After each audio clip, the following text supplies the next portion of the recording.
Get yourself a cup of coffee and pull up a chair. We're going to be talking to designers and developers about how they got started, what keeps them passionate, and what challenges them.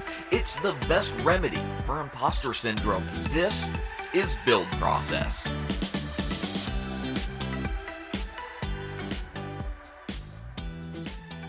Well, good morning, good afternoon, good evening, good night. I don't know when you're listening, but this is Build Process, and I am your host, Michael Feenan. This is the show where we sit down, we talk about other web designers, or talk to other web designers about what they're doing, how they got into things, the stuff that is hard or challenging for them.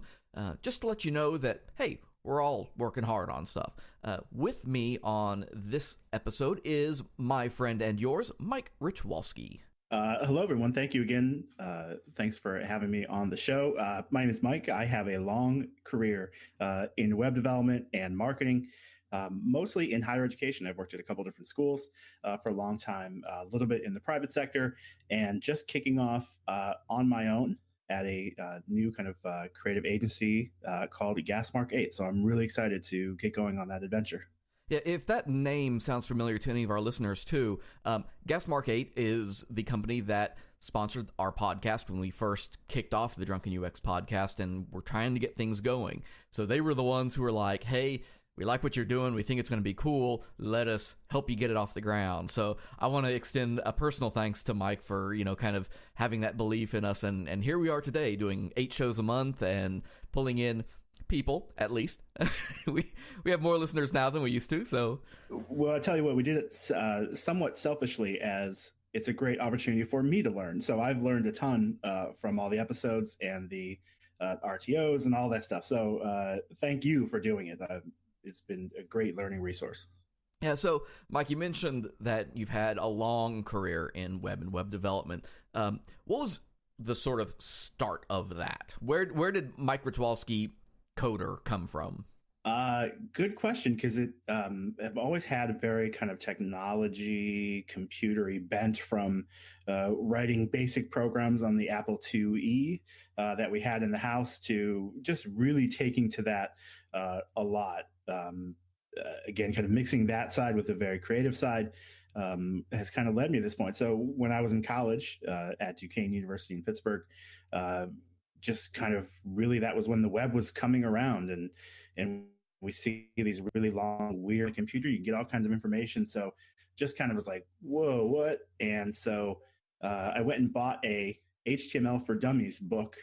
It must have been like 95, 96. I mean, really, really early on in the process. The big yellow and black book. Absolutely. And it was their only one, because there was not a lot of kind of web development books. So my girlfriend at the time, who is now my wife, we went to the mall, which is what you would do in the 90s, and found this book, and it just kind of, the light bulb went off, and it was like, what? This is what I want to do. And just really made perfect sense to combine the technology side and the creativity side.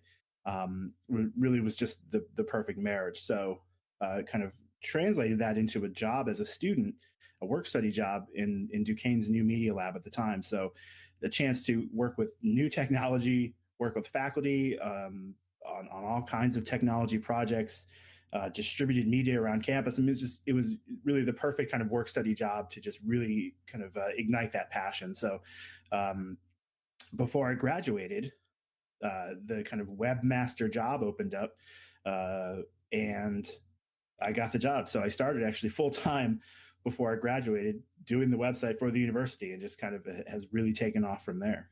And how long did you end up doing that for? A couple of years.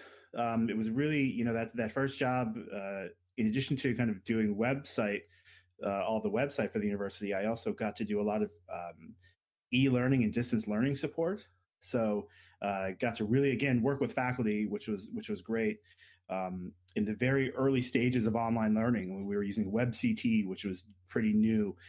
So that was pretty exciting. I went from there to, it was the top of the dot-com boom then. So I went and chased some money mistakenly, and I got out of higher ed for a little bit, but did some private sector stuff, came back to higher ed, and just have really been there the bulk of my career since then. So at a lot of different sizes of universities, from large size like Duquesne, to a smaller liberal arts college and Allegheny College, to kind of a middle-sized John Carroll University here in Cleveland. So just really a lot of different stops along the way. You really had a chance too there, Duquesne, to kind of forge the start of that, right? That up until that point, if universities had websites, they were generally just something thrown up by, their IT staff or something. But the launch of that idea of, hey, we need a webmaster, we need the web guy, that was something a lot of universities were doing there right at the end of the 90s, very start of the 2000s. People, I think, use that word now kind of disparagingly, webmaster. I actually like that label because it kind of implies that you're sort of that jack of all trades, Exactly. have to do a little bit of everything. And I think that defines that role really, really well, in my book. No, absolutely. And, a lot of it was just maintaining the structure and the rudimentary designs, because I think at that time, the website was not looked at as a major piece of the marketing mix that it is now. I mean, in a lot of cases, it's the number one biggest, most important piece of any university's marketing kind of puzzle. But then it wasn't. I mean, we had some kind of rudimentary information, but there was nowhere near just the amount of information. It wasn't gauged towards a public audience. It was very much gauged to an internal audience who would go there to find information out about kind of goings on campus and, what is this professor's phone number? But it just wasn't the public facing critical tool that it is now. Yeah. And that's the other side of that that's interesting, to be able to kind of watch how that has changed. And that's one thing I really like about my career personally, is the way I've been able to see the change and how we think about websites and the internet, and how it fits into business plans and strategy and all of that. Because when I first started using the internet, it was a novelty, right? It was just a thing that people threw stuff up on. Yahoo was just an index of all of those pages. And so you would find a category that fit what you wanted, and they would have sites just listed there. And that evolution is something that we will never get to see again, at least not certainly in that way, I don't think. So it's interesting. It's something I look back on fondly. Yeah, and I think if you're starting out, a career now in this area, you don't have to have, I think, as much technical knowledge or training that we had to have in those early days of the web. And I'm not saying that in a bad way. I'm saying, to be the webmaster in 1997, 1998, you had to know HTML and how tables worked and all the tags and stuff that you can do in the browser. And now you can be a web developer and you've got great sets of tools, or now just be a web content person who's really focused on that area. And maybe you don't need to know as much HTML. You need to know your content management system, but the tools have really grown and advanced to, I think, democratize a lot of the publishing on the web, which is great. To give everybody and more people a voice is always a good thing. So what do you consider yourself now then? Now that you've got Gasmark 8, now that you've kind of reached maturity, so to speak, in the field, what do you call yourself? That is a great question. I don't know yet. It's been a really strange process as I've kind of been winding down my last job in manufacturing marketing to ramp this up. I don't know. Like I'm certainly getting back into the trenches, which is nice. For a number of years, when I was running marketing at a university, there's less opportunity to be hands-on. So not that my skills went away, but my skills froze at 2012, 2013. And the web moves so fast and technology changes so fast that, I find myself now really catching up with a lot of stuff. From 2010 to 2016, I was a gigantic WordPress person. We rolled out WordPress at our university. This massive multi-site, was doing some really awesome things with WordPress. Was speaking about WordPress at conferences and WP Campus and things like that. And, I've been out of that, been reading a little bit about it, but you could ask me now about something like Gutenberg and I got no idea. Like the debate is raging if it's good or bad, and I got to catch back up. So that's a lot of what I've been doing the last couple of weeks as I ramp up to this role, and just kind of excited to get back in and learn the tools and all of the stuff that's changed in the last couple of years. Don't worry, you'll have plenty of time to have opinions on Gutenberg. That's what I think. Yeah, there will be much opportunity in that area. What are you looking forward to then, outside of just kind of getting back up to speed? Like, are there any technologies that you're looking at that maybe you haven't played with? Maybe that's Node and React, and maybe that's getting into like build process stacks or something like that. Or do any of these things, like, do you see it and you're like, crap, I don't know anything about it, but man, I want to get my hands dirty? Well, so much of the web is driving towards more and more and more JavaScript stuff. So that's always been, I think, a weak spot in my arsenal of tools. So I'm gonna try and get up to speed on there, and even if I'm not going to become this amazing JavaScript programmer like some people I know, I need to understand the ecosphere of it and what makes sense and what tools I can integrate. But you bring up some interesting thoughts, which are like the build process tools. I mean, we never had those like in my old higher ed days or agency days.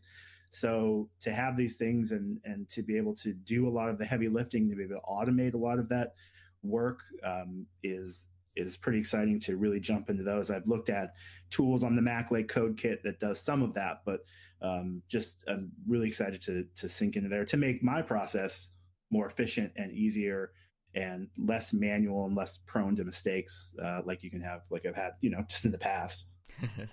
What about, thinking about projects you've done over the years, whether that's something that maybe was at Duquesne, something that you've done with Gasmark 8, anywhere in between. What's something that you've done that you've looked back on and you realize, holy crap, we could have done better? Oh, that's, a lot of options there. Where I would look at is I'd look at less about the technology of where we could do better and more about where could I do better. Again, you mentioned in the early days and a lot of my career, and I think a lot of people are in the same boat, we were always armies of one. So we're used to having to do everything from design to build out to sysadmin to back-end DevOps. We're in that area for a number of years in that style. It can be difficult to either come onto a team or lead a team and be able to give that up and free up yourself and delegate that work and trust your team. I think that's a big part of it.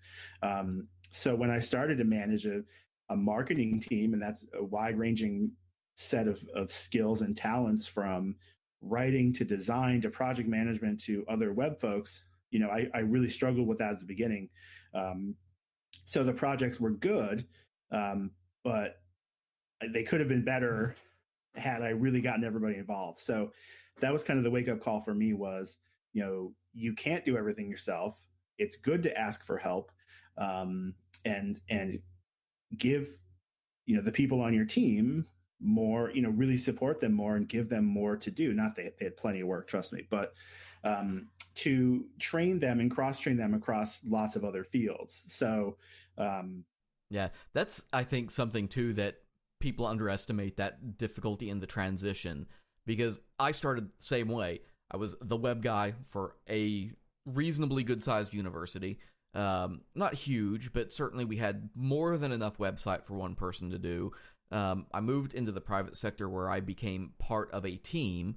And now, our team has 2 front-end developers, a QA person, a back-end guy, a project manager. We work with our IT staff, our marketing people, our content people. And I had to relearn some stuff a little bit. And that's a path that time, I don't think, changes.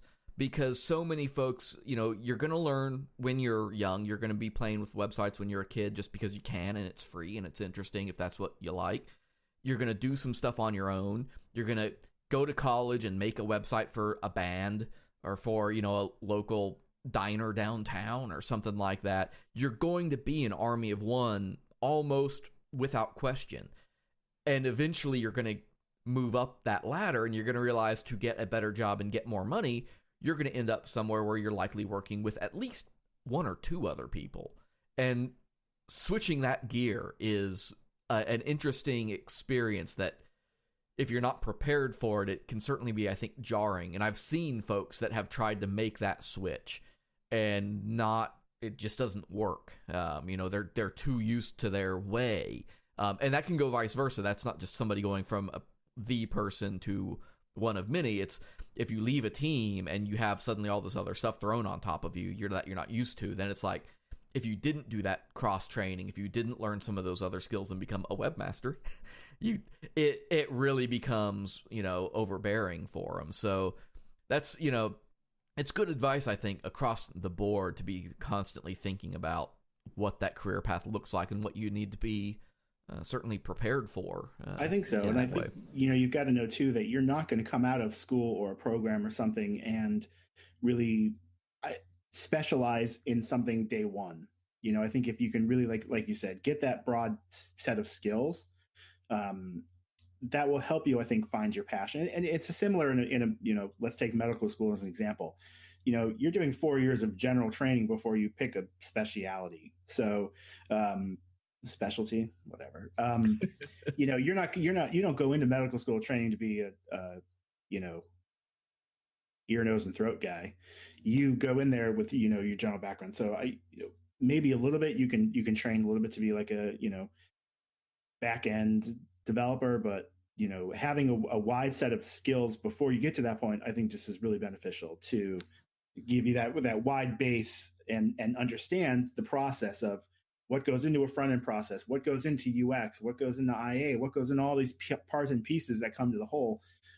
So not only can you understand your role in it, but the bigger picture, which is sometimes I think sometimes where we struggle a little bit.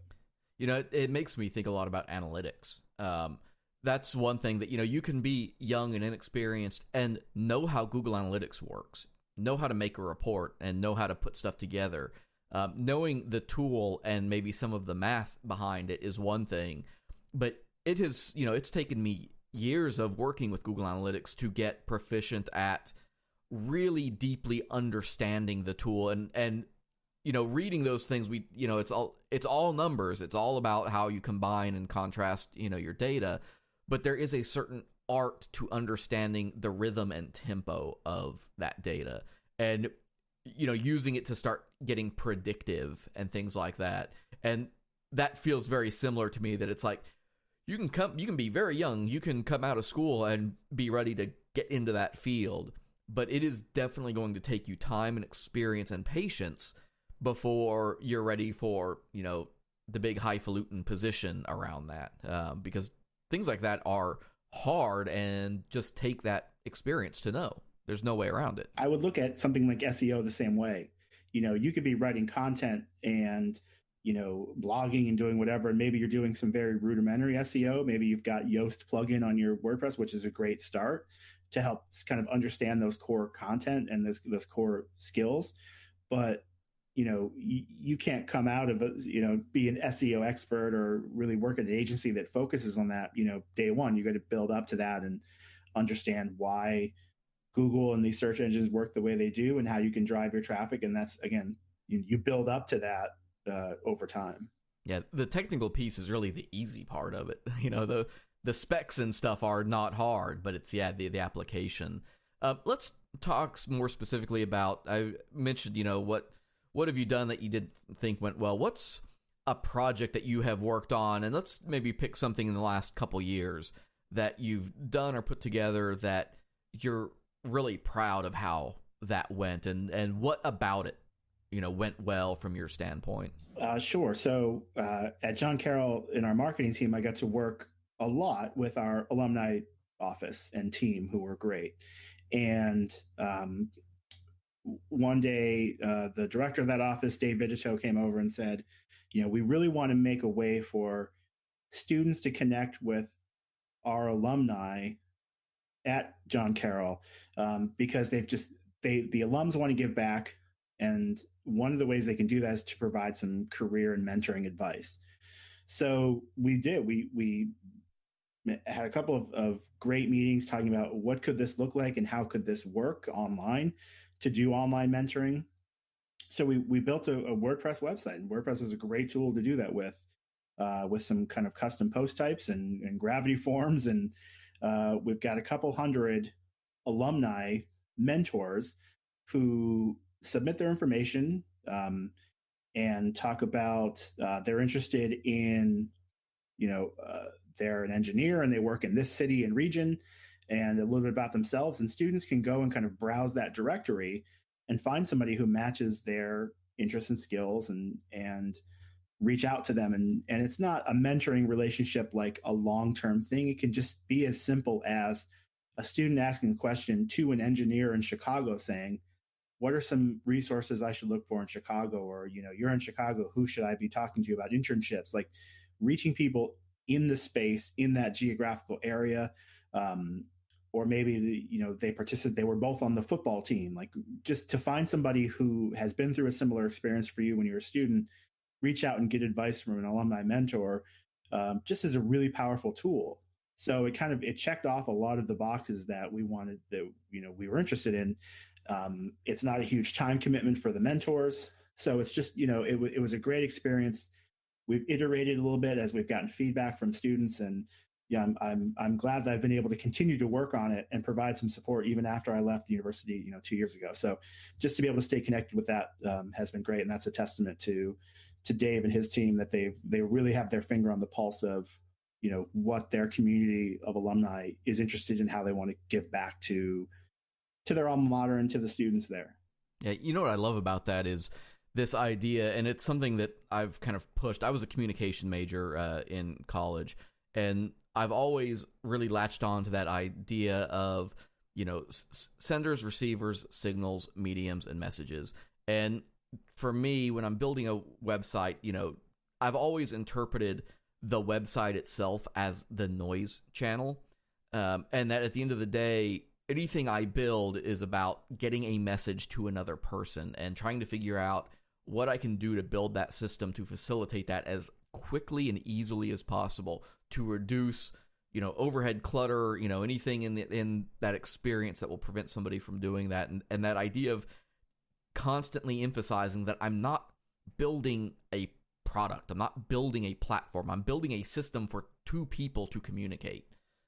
There's nothing out there that you're consuming, from Facebook to Twitter to Amazon, that isn't something generated by people, unless you're using Google Maps, where they're doing super weird stuff with computer generated data. But that's a whole other story. But that idea of getting people involved in your process, and that's something that I would recommend to anybody that's thinking about this, that don't get stuck behind a monitor. Don't get in that space where it's all about the code. And I know a lot of great coders are, they like that space, but it's so important to spend time talking and interacting with those people, because it makes you better. It makes you better at what you do, because you will understand the experience more deeply.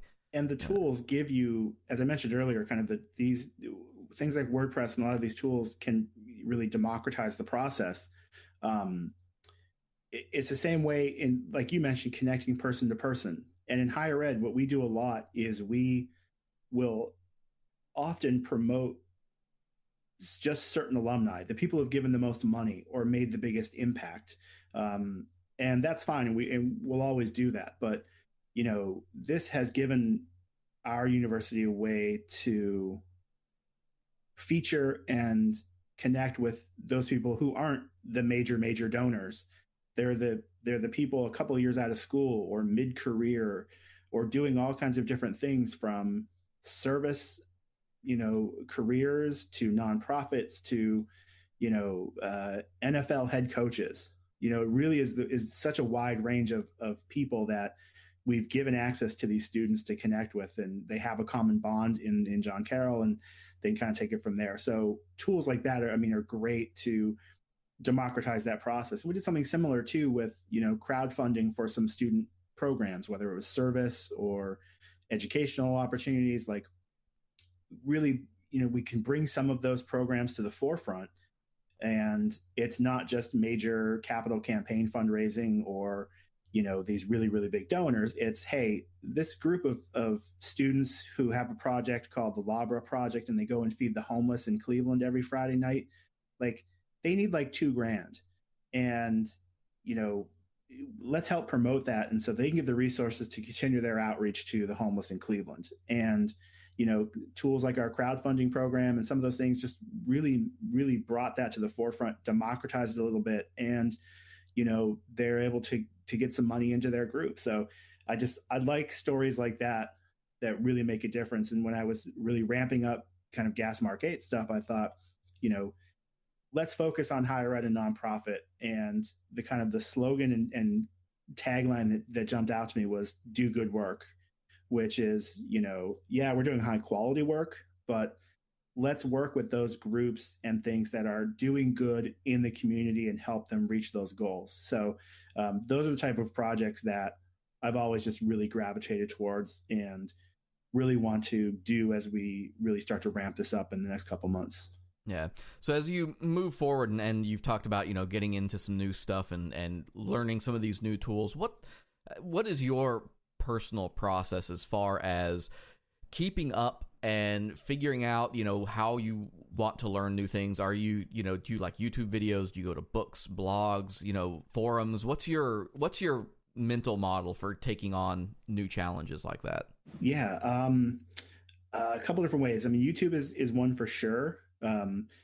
Because it can scratch that itch a little bit and give you a pretty good idea without a major time commitment. I'm interested in PHP frameworks. I'm great at parties, by the way. So I was really interested in how Laravel works and how to set it up, and just the whole idea of a PHP framework that's really integrated into kind of an MVC idea. And I could spend a couple hours on it, sure, but I'm busy. I got kids and all that stuff. So I could watch a video and in 15 minutes see somebody set up Laravel and kind of get the basic routes and stuff set up and say, okay, I get it. That, kind of makes sense for what I want to do, or watch something and say, that's kind of not what I want to do. So that's number one. Number two, websites, Twitter. You can learn a ton in Stack Exchange. I learned a ton on some web development subreddits. I mean, just some really kind of good tips, and also those are areas where I can also give back a little bit of my knowledge. So that's another one. Third, things like conferences, and there's a great WP Campus is a great conference. High Ed Web is a great conference. To get out of your comfort zone a little bit, see what other people are doing, or explore new tools. High Ed Web 10 in Cincinnati. I saw a Google Maps presentation, and I'm gonna not say his name right, Gabriel Name, something like that. He's from out in the West Coast, Oregon area, and gave just a Google Maps presentation that blew my mind, and was something that I was like, okay, I want to do that. And I mean, it was awesome because he shared his code in the presentation, and we're able to adapt it and tweak it and use it when we had our 125th anniversary at John Carroll. So we made a map, and alumni could, send some good wishes, and we put them on a map. And just those kind of conference presentations where you see something just kind of blows your mind, or really, really good implementation of something, are great learning opportunities, because you can see it in action and how you can get to the end point. You just got to figure out the journey in the middle there of kind of what works for you and your workflow and your setup and skill set. But really, the way that I've learned a lot of stuff in my whole career has been just messing around and trying something. So whether that was the weekend when in 1998, when I locked myself in my office for the weekend and figured out how to use Cold Fusion, if you remember that tool, to do, university news.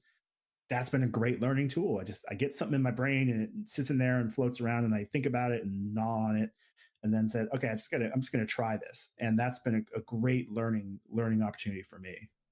So let's, as we get to the end here, let's talk about somebody new coming in. You've got, the 17-year-old neighbor comes up and she wants to know, what advice would you give me? I'm trying to learn, I'm trying to get started, and I want to dig into something. What's the one piece of advice you would give somebody who is, either getting started or maybe is struggling a little bit with, finding their foothold in whether it's development, design, DevOps, any of that area? I'd start with something simple.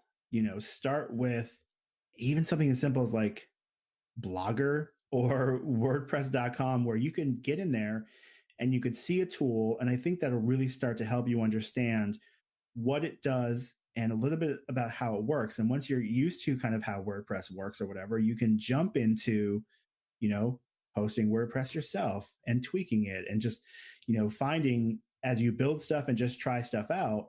I think you're going to find those areas where you really gravitate towards. So as you're building a theme and you're like, I'm kind of into like how this is all organized, or I love, the functions that I can put into my functions file on my theme and do all this kind of crazy stuff and turn stuff on and off. And, I think that will help you gauge that.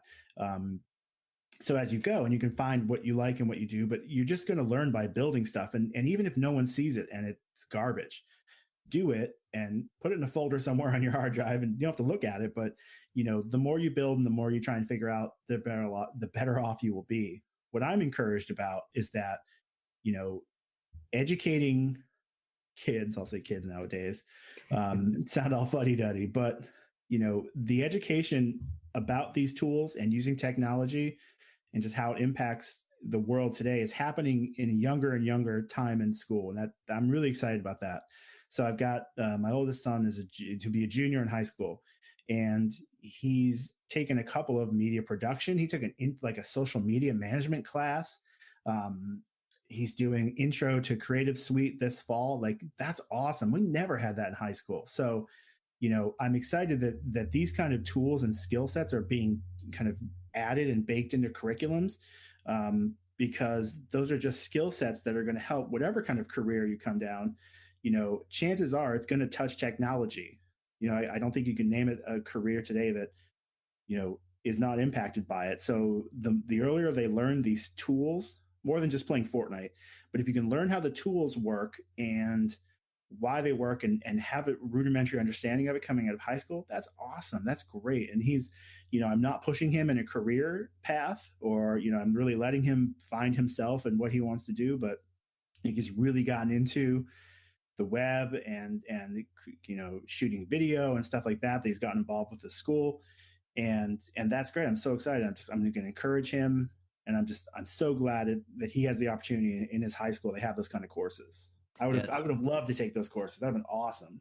I'm on the technology advisory committee council, something for our high school here, and that's part of what they do. Is they have a track that's a very technology oriented track, and we provide feedback from an industry standpoint as to what would be useful for a kid that age to learn if they were thinking about a career in that direction. And so they tailor what they're teaching to the information we give them, which is super cool that they're thinking that far ahead with some of that. Yeah, they have to, because as we mentioned before, this stuff changes so fast that you develop a whole curriculum, but you've got to be very nimble with it, because stuff comes and stuff goes, and there's always something new and a new tool and new way of thinking coming down the pike.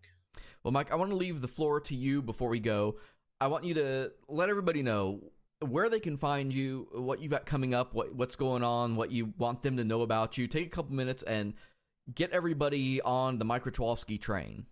Wow. Plenty of seats. Come on board. You can find me a lot of different places. So I'm ramping up this Gasmark 8, which is pretty exciting.